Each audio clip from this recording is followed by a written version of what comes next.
Hi, everyone. I hope you guys can see. I see Brett and Jean. Hi, guys. How are you? I'm so glad that you guys are here. Can you give me a thumbs up if you can hear me and see me and everything's working okay before we go through all of this stuff? I see a few of you on there and A-OK. Thank you. Great Buster. Great Buster? Greater Buster. Greater Buster? Yeah, I don't know. Cool. Cool because it made me think. I don't know what your, whatever your tag thing is. Anyway, hi guys. Hi. Happy Thursday. Thank you so much for joining me today in another weird but beautiful day. And thank you, Backstage. You rock. Anyway, today, actually, I guess I should introduce myself again for those of you that don't know who I am. My name is Laurie Burke. I am a professional voiceover artist and on-camera actress and host and singer, all those slashers. And I've been doing this for 15 to 20 years, and I've been doing everything from on-camera commercials, industrials, film, TV shows, you name it. And this is voiceover and on camera. So I'm 187 years old. That's basically what I'm trying to tell you is I've been around for a little bit. And you can find out more about me. Just go to laurieburke.com. It's down in the thing. I'm sure Katie put it down there. But anyway, just so you know whether you should listen to me or maybe that I know something that I'm talking about. Anyway, is everybody else doing okay? I see somebody has the videos running behind. But hopefully, maybe I'm just speaking really quickly, which I do. I really, really do. And I have to slow down. Well, I look 11-teen. Thank you. I appreciate that. Anyway, today we are going to talk about terminology in voiceover, right? And how important is this, right? And why you should know this is it's like anything else. We have a lot of actors on here, right? Actors. Sunny, I love that it's a sign of intelligence that I speak so quickly. Actors here, there's certain things that you didn't know what they meant until you were actually acting, right? Like hit your mark, right? If you don't know what hit your mark is, look that up, but I'll just tell you it's, they put a mark on the floor and you are to hit your mark so that the camera angle and everything that the director wants happens at that precise time you hit the mark. Imagine if you get on set and they said, hit your mark and you're like, I don't know what that means, right? Very important for how you come off as a professional. And so my biggest thing, especially in coaching, is that the people I coach are prepared for anything, right? That they are just always prepared, because I know that moment of panic when you don't know what somebody's saying to you and you're getting paid for it and you were cast for it or whatever. I remember all of that, and you just have this like shake. So you want to be as prepared as possible. So another example of language would be like in musicians, right? Musicians, say like in the groove. Yeah, you're in the groove, or in the pocket, I should say, in the pocket, which is kind of the groove mostly between the drummer and the bass player. And that's kind of a jazz expression that we all kind of know. Or turn it up to 11. Actually, that's only for Spinal Tap fans. But anyway, if you got that, we're going to get along really well. Anyway, so you understand why this is so important. Okay. So enough of that. I'm going to go down some things and then I'll take some questions at the end of this. So I'll leave a lot of time for that so that we can go over some things. But man, thank you, MC Jeff, that you like Spinal Tap. It's a defining movie. Anyway, there were so many terms that I kept thinking of that. I mean, I have pages. If you looked, I'm on my couch right now instead of in my studio. If anybody's watched this before, I've decided to just kind of relax today and be out in my living room. But there are papers everywhere because there are so many different terms. And the thing is, there are terms that people use in different ways. So you have to actually ask and clarify. So that's one thing I want to point out is afterwards, after I go through some of these, ask some questions for me, of course. But if you're in that instance, let's say you get hired for a voiceover and you're in a studio and you're not quite sure what they're asking you to do, please ask and don't just do the wrong thing. That'll save a lot of time.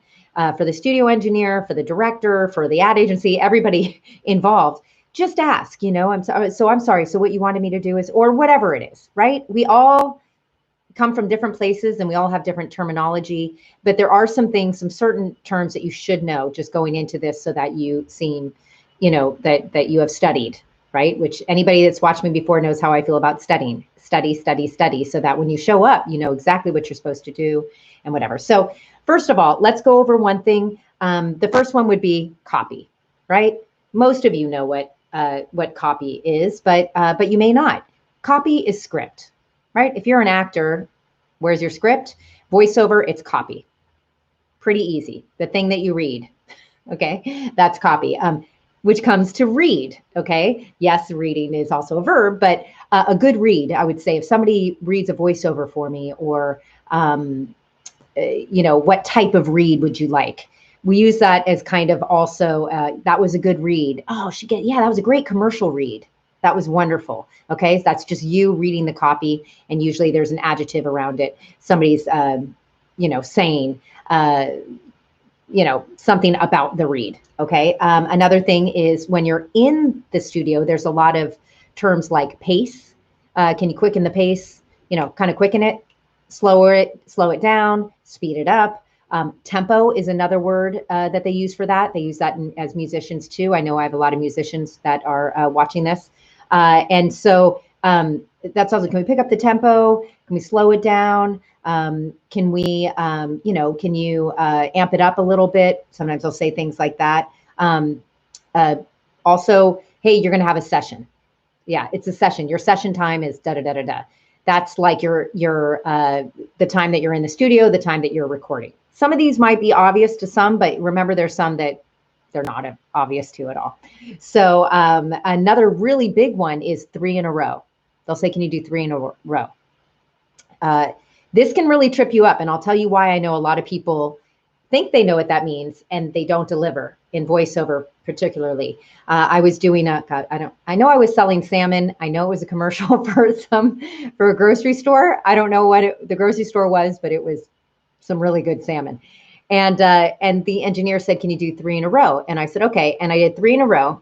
And he said, I have to tell you, a lot of voiceover artists, when I say that to them in the studio, they do 3 of the exact same read. I'm using the terminology read. They do exact same read. In other words, buy it today, buy it today, buy it today. Instead of what they want is 3 different reads, right? Buy it today, buy it today, buy it today. Something. I mean, I wouldn't use any of those, but you know what I'm saying. Make sure that they're 3 different. Give them different ways. Usually this is the tagline. And I might as well tell you what a tagline is. The tagline is usually the end of it. Different contract I had was with Raley's, and it used to be for food, for family, and now something extra for you, right? Or whatever the tagline is. Got milk. That's the tag. That's the tagline. Some people also refer to the tagline as www.laurieburke.com or www.virtualvoiceover.com. That would also be considered the tag. So people do have, kind of the same words that might encompass more than just what they think it is. Scratch track. Scratch track is another thing that you'll see. That basically, let's say you're at an advertising agency and you're writing out the script, the copy, and then you might yourself record it. You're not the voiceover artist. You're just kind of putting it out there as kind of like on spec, right? Like, so you might, as a voiceover artist, get, well, here's a scratch track. So they're going to replace a scratch track with a professional voiceover artist, such as yourself.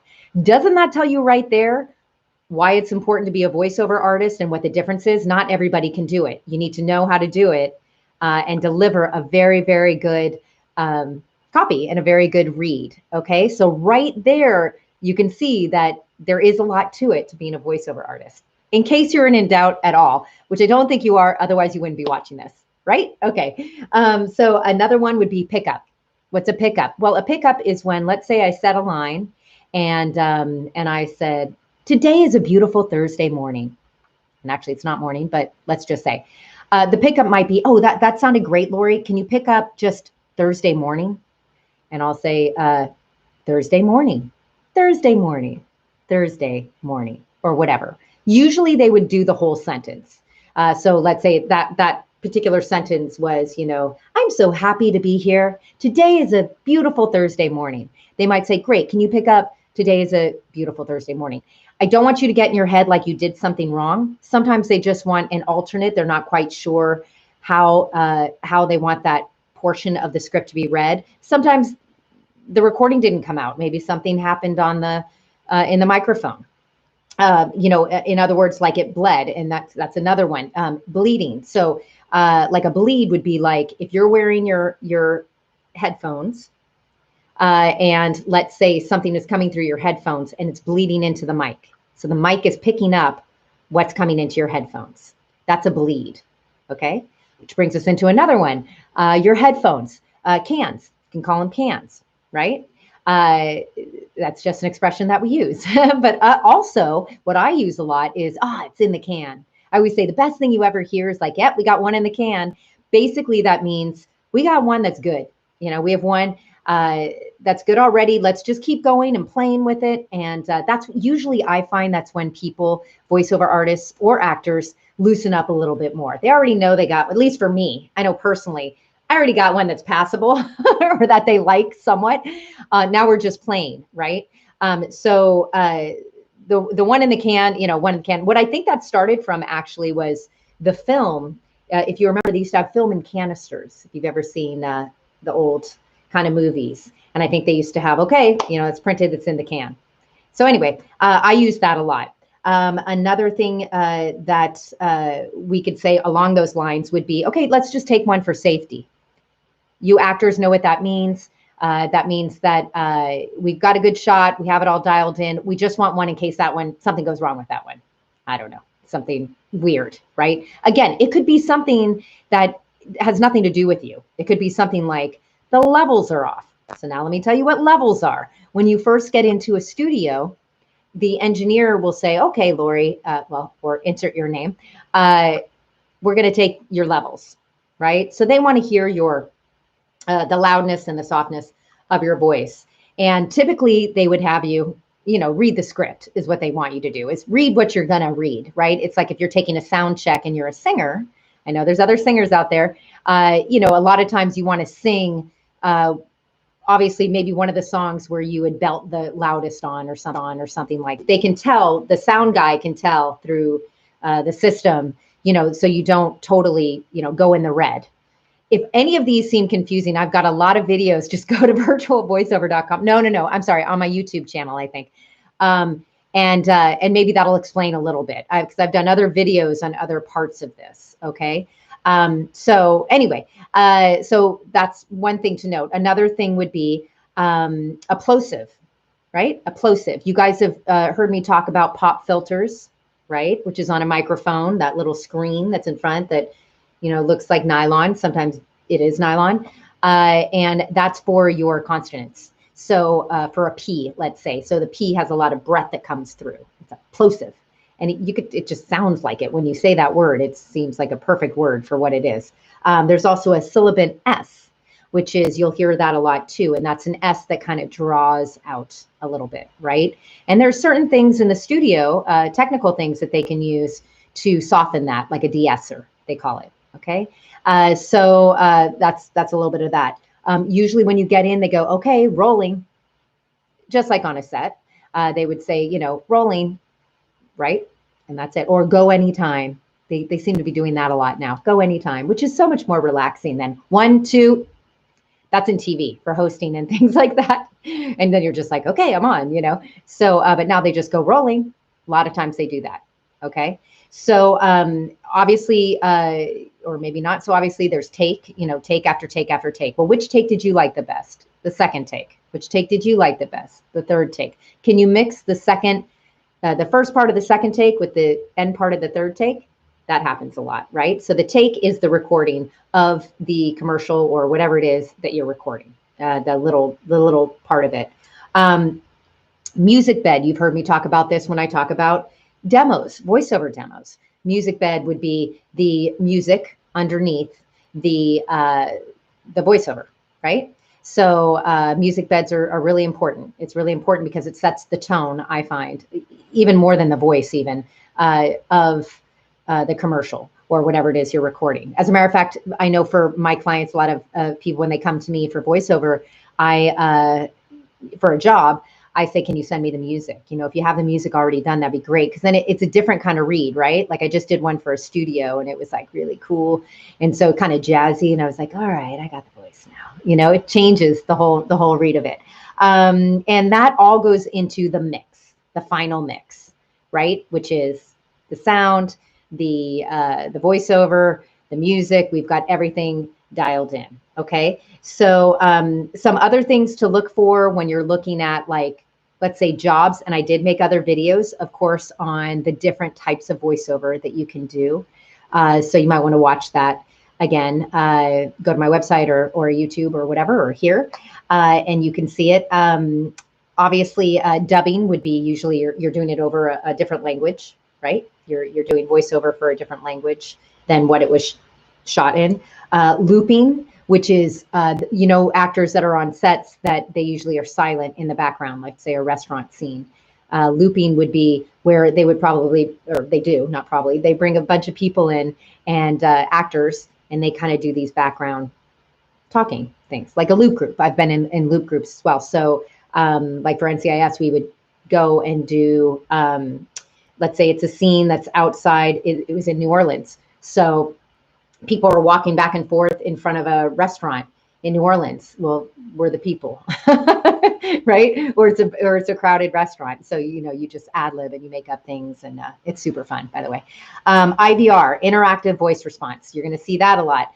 That is exactly what you think it is, right? Like a phone system. I was the voice of Google Voice, right? So I would say, welcome to Google Voice, right? That's an IVR, right? How can I help you? Or whatever it is that you're saying.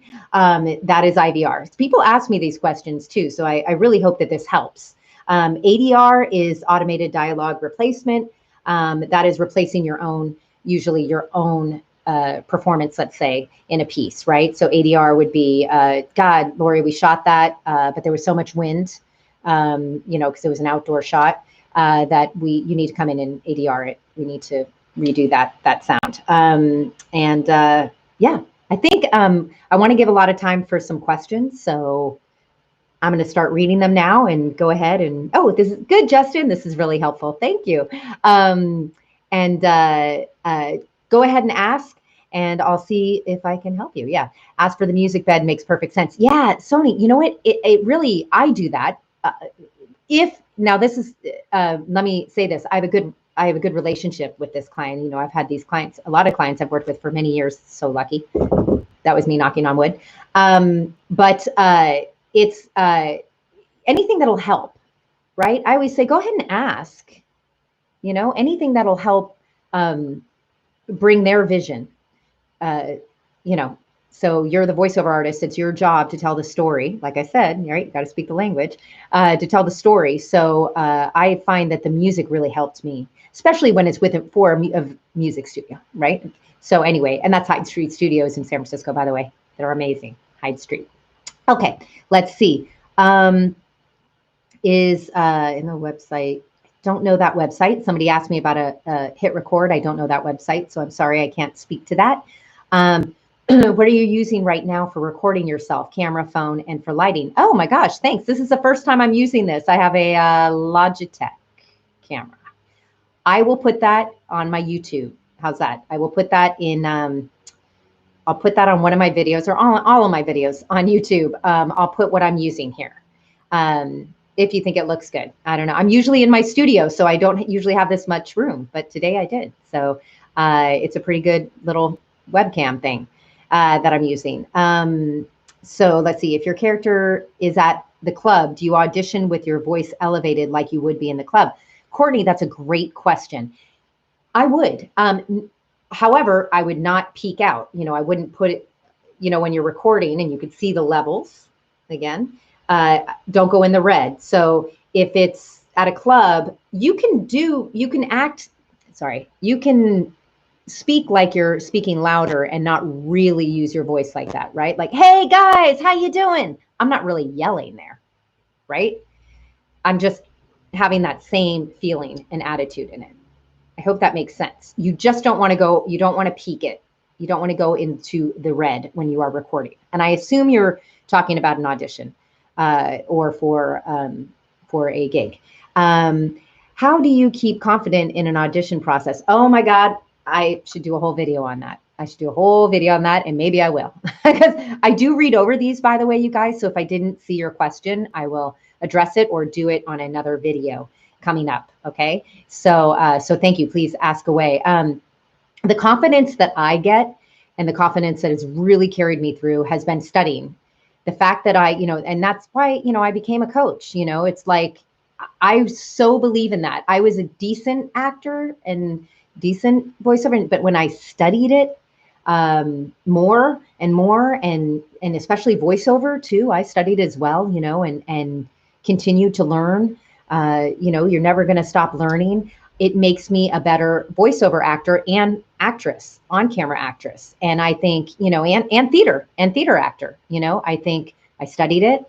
I know what I'm doing. I have the tools.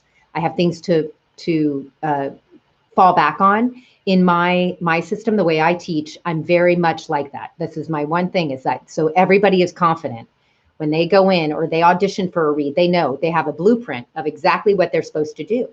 And so you can't mess up, right? If you just follow that little method, very simple method, you're not going to mess up, and you're going to be confident about it. You make your choice and you move on with your life, right? Okay. So let's see, what else? Are the artists that don't know all the terms on the job outnumber those that do? Thanks. Edward, great. Hi, Edward. Great question. No, I'd say most people don't ask. They probably pull somebody aside and ask somebody else. What does that mean that they said? I think that if you study it all, or, even this, you guys watching this is great. This is awesome that you're interested in voiceover and that you're interested enough to actually learn, and want to learn. That is the number one thing for me. By that time, they would know these terms, probably. And if you get it through an agent, you'll know that too. But, guys, again, there is nothing I can stress more than know your stuff before you get there, and you won't freak out and you won't be non-confident. And then you're like, hey, I didn't really know that. I mean, right now, I don't know how many, little terms that was, but even that's a good amount of terms. That's a lot to know. If you can master all of those and then add to that. I think with coaching too, you get the terms from the person that's coaching you. Hopefully they're a voiceover artist as well. And they will work that in, right? So you kind of learn that way on the job. I hope that's the best way. Again, what's the best way to study as a newbie? Sunny, I have a lot of videos here and on YouTube. I'm keep uploading them, and on my my website, and I think virtualvoiceover.com might have some too. And I would say just keep watching those, and then also find somebody and study with somebody and really hone your craft, because this is an art. Voiceover is different than on-camera acting. And it's different than theater acting. It is voice acting too. And that's the way I teach, because I come from such an acting background. But it's an art. It's creativity. So you want to really learn how to use your voice and express your creativity in the best way, and have fun. So there you go. Types of mics. Somebody is asking for the types of mics. I have a voiceover video all about that. I believe it's on my YouTube channel. So of the different mics. And I do have recommendations in there too, and different budgets and things like that. I can go way more in depth on that, and I probably will. In the course I'm making right now, I'm making a course, which I've been talking about a lot, hasn't launched yet, but that'll have everything in it. That'll have a lot of stuff like that in it. So please do sign up, by the way, at virtualvoiceover.com. Put your number, put your email in there, not your number. Put your email in there, and you could check out some stuff, some testimonials, and just stuff about the industry on there. And if not, just go to my name, laurieburke.com. But get on the list, and then you'll know. I'll be sending out a whole bunch of stuff like that. Let's say thank you, Edward. Thank you. Would you say that voiceover is a lucrative industry? Yes, I would. Well, I would say this. I would say if you put the time into it and you create your own business, I'm very big into having people also create their own business of doing it, not just relying on your agent. Then yes, absolutely. How hard do you want to work for it? I've been doing this for a long time, but I've also been in conjunction also with acting on camera and in theater and singing and things like that. So it expands into jingles and this and that. But it's so interesting to me and I love it. And I think if you have that, you're happy. If you're doing it just for the money, don't do that. That's like being an actor just for the money. Pick something else, honestly. Don't go into a creative profession like that, only thinking that it's for the money. Because you're not going to get anywhere and you're not going to like doing it. I'm telling you right now, you're not going to want to do this. I love doing it. I love storytelling. I also like being in a booth alone by myself for hours, saying the same word 50 times. I'm weird like that. So, you gotta really find out that you like it, right? That's why I always say, take a class, take at least one class or a session with somebody and just find out, right? And then you'll find out whether you want to spend your time on it or not. And how your read is and all that stuff. So that's it. Will there be animated roles offered in voiceovers ever since I recently joined Backstage, the pop culture dude? I know that I've seen some of theirs. I'm not with Backstage, but I know that, I don't run it. I know that I have seen a lot of animated roles on there. So, wherever you can get that, that's awesome. Hey, my mic is doing well. That's awesome. Thanks. That's amazing. Okay, BU. Yes, BU. That's awesome. Voiceover is my dream acting career. Well, you know what? I call it all the same. I think you're acting in all of them, at least the way I view it. And that way everything's fun, right? I love to be an actress, but I also love to do voiceover. And to me, I use the same ingredients in both. Right? So don't do it for the money. Yes. Right, Wayne? Can you feel me? I know.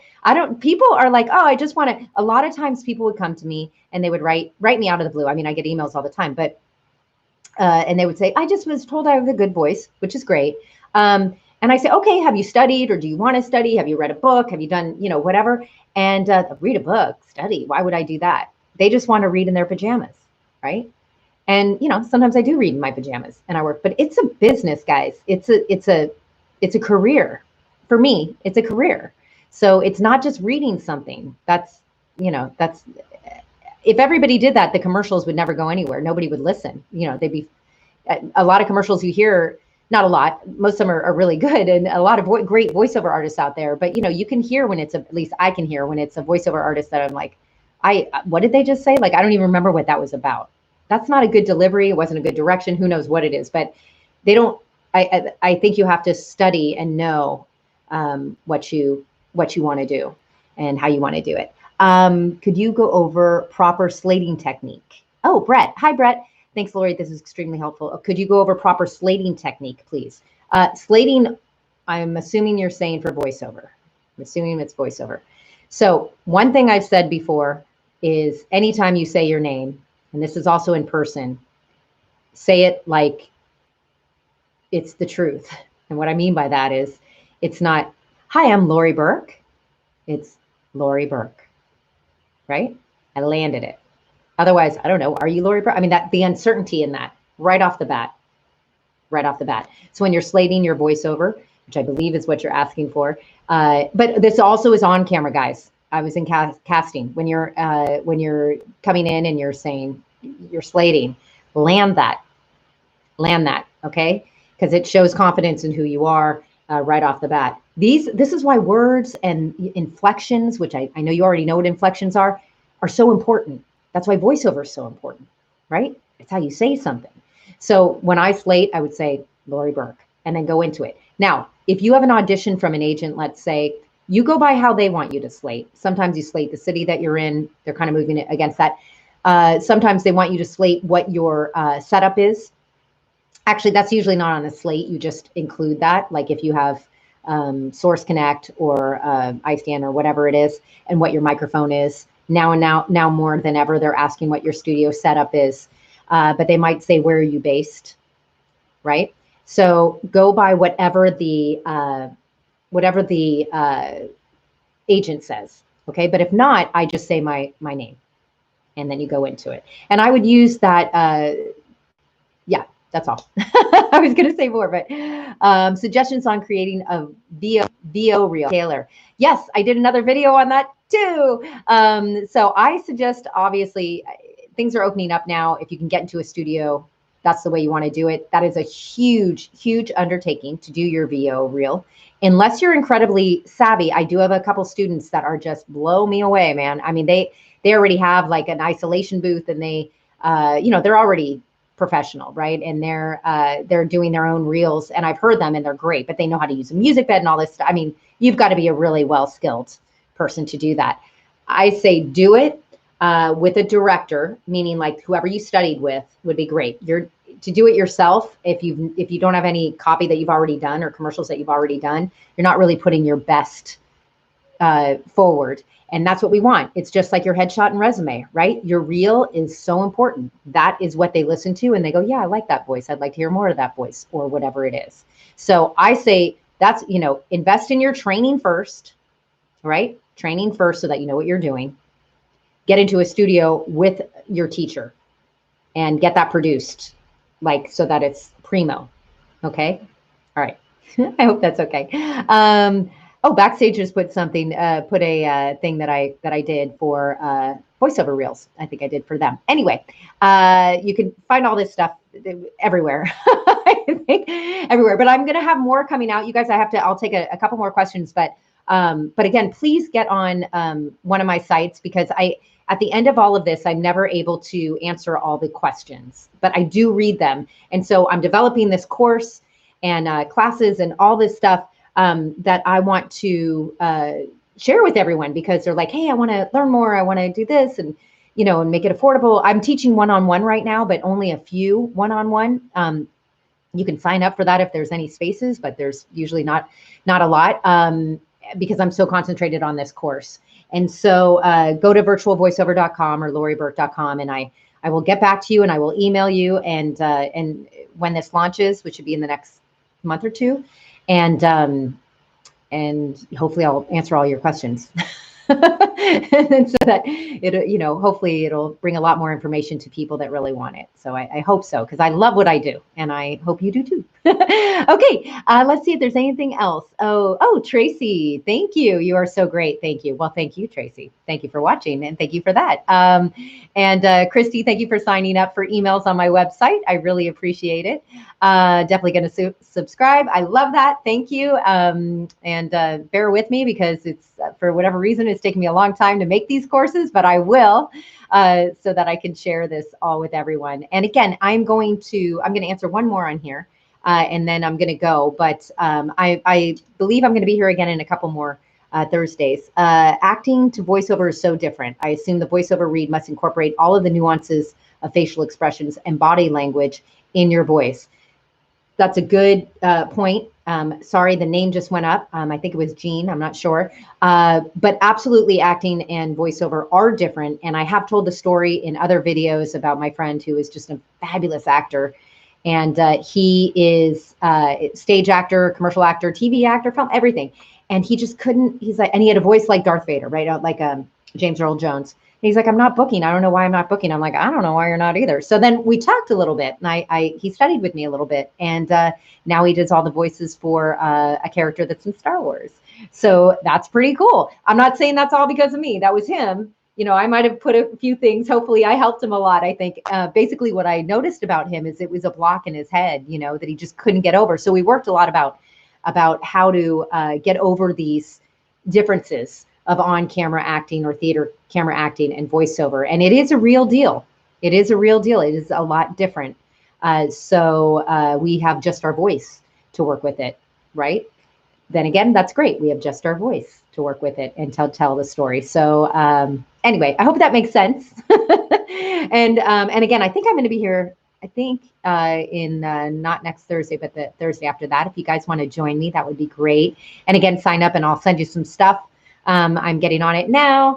And I hope you guys have a fabulous Thursday, and I hope you're staying safe and healthy. And yeah, and keep talking. Okay, bye.